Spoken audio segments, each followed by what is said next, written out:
O Guilherme falou que tem uma dúvida relacionada aos primeiros registros históricos de piadas, do mundo antigo aos tempos atuais.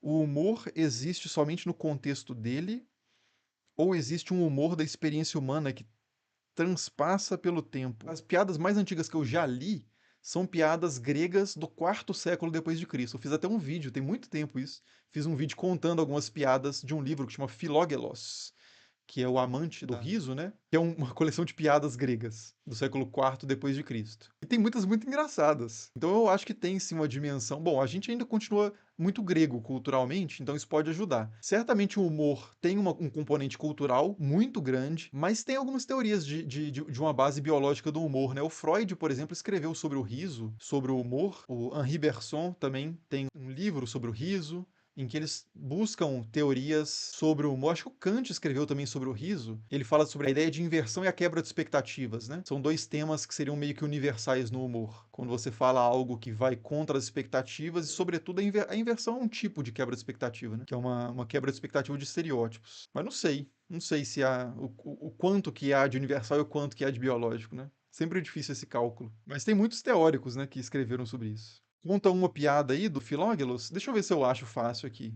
E era uma edição portuguesa, aí ficou mais engraçado ainda porque tinha umas palavras assim de um vocabulário atípico, né, para o brasileiro, tornava as piadas ainda mais interessantes. Por exemplo, pretendendo saber que aspecto tinha enquanto dormia, um imbecil pôs-se à frente de um espelho com os olhos fechados. Pô, eu acho engraçado. Qual nota vocês dão pra essa piada aí?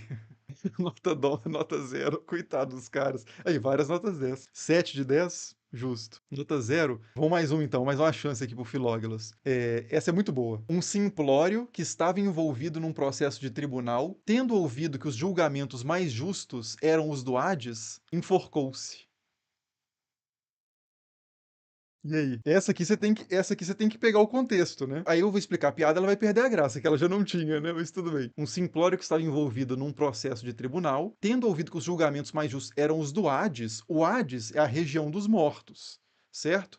E a região dos mortos, tinha um imaginário grego e que sobrevive no imaginário romano sobre Plutão também como senhor do submundo, de que havia uma hierarquia de juízes no submundo. Então tem esse tema dos julgamentos do Hades. E aí ele ouvindo falar que os julgamentos no Hades eram mais justos, ele foi pro Hades para ser julgado lá. Só que aí, claro, né? Aí entra a graça, o humor da charge, né? Como perguntam as provas, né? Onde está o humor da charge? Aí entra o humor da charge, que é a pior coisa que poderia acontecer com ele num julgamento injusto seria morrer. Então, tipo assim, a decisão que ele toma realmente não é muito inteligente. Óbvio. Óbvio agora, né? Agora ficou óbvio.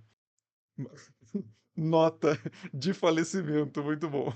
Então, mais uma então. Ao ver um eunuco a conversar com uma mulher, um habitante de Abdera perguntou-lhe se era sua esposa. Mas tendo o eunuco respondia que não podia ter mulher, aquele disse: então deve ser sua filha. Eu preciso de uma claquezinha para uma risada do Chaves aqui para eu clicar depois de ler cada uma delas. Nota de pesar. Aí, mais uma piada bem culturalmente carregada, né? Porque além de ter a questão do eunuco, que é uma coisa que não existe mais na nossa realidade, pelo menos não na minha realidade imediata, que eu saiba, mas tem o habitante de Abdera. Abdera é uma região que era conhecida, nessas piadas pelo menos, era conhecida como um local de pessoas não muito inteligentes. Como Creta era conhecido como um local de mentirosos. Então tinha esses estereótipos regionais na Grécia, né? E os caras faziam piadas com isso. Tipo, no Brasil, as piadas não politicamente corretas, não recomendáveis, mas que existem historicamente de portugueses, de português trocar lâmpada, etc, né? Não sei se os portugueses revertem isso também em Portugal, mas enfim, faz parte, né, da dinâmica de piadas esses estereótipos regionais desde a Grécia, como vocês estão vendo aí. Mais uma? Vamos mais uma aqui. Ah, essa é boa também. Certo dia, um nécio encontrou um amigo e disse-lhe: ouvi dizer que tinhas morrido. E o outro respondeu: mas como vês, estou vivo. E aí o primeiro disse: sim, mas quem me contou a respeito disso era muito mais confiável do que tu. Não precisa da claque. Qual a nota dessa aí? Fraca. Essa foi a melhor até agora? Ou mais uma então? E essa aqui tem outra palavra. Essa palavra eu só vi, eu só tomei conhecimento no Filógelos versão portuguesa. Se tiver algum português aí na live, nos ajude aí com o significado da palavra papalvo. Mas eu tô entendendo que é mais ou menos também o idiota, né? O nécio, o burro, né? Algum termo nesse sentido. Papalvo, disse de um indivíduo simplório, pateta ou tolo. Ele diz o seguinte: enquanto assistia aos jogos em honra do milênio da cidade de Roma, um papalvo um papalvo, ao ver um atleta derrotado, lavado em lágrimas, disse: não se atormente, tu ganharás os próximos Jogos do Milênio. Mais uma.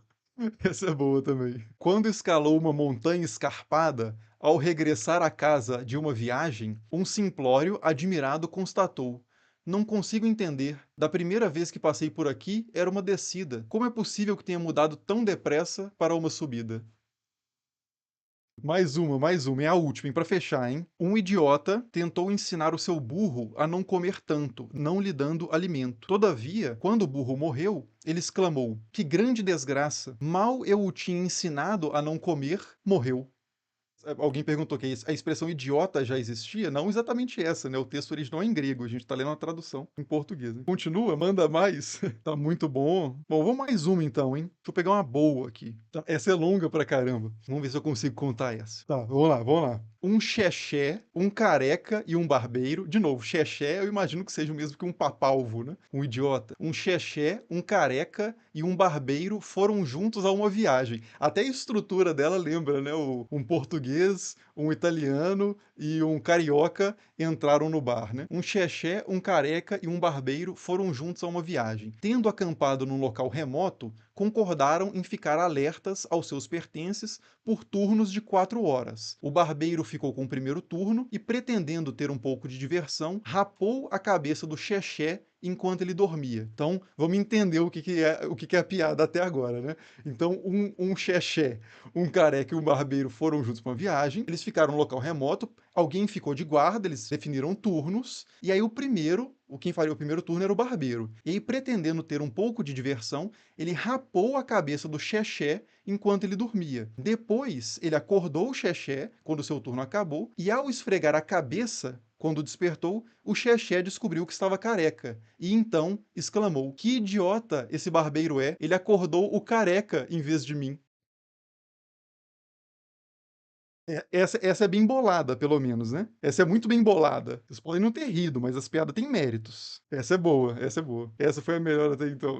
Eu tenho outro livro de piadas também, só que esse é medieval, tardo-medieval. A gente vai deixar para outro momento, tá? Pro bem aí do pessoal que tá ficando maluco já com essas histórias de xexé e papalvos. Então tudo isso é culpa do Guilherme, tá? Guilherme 1556. Mas chega, né? Chega de piadas gregas.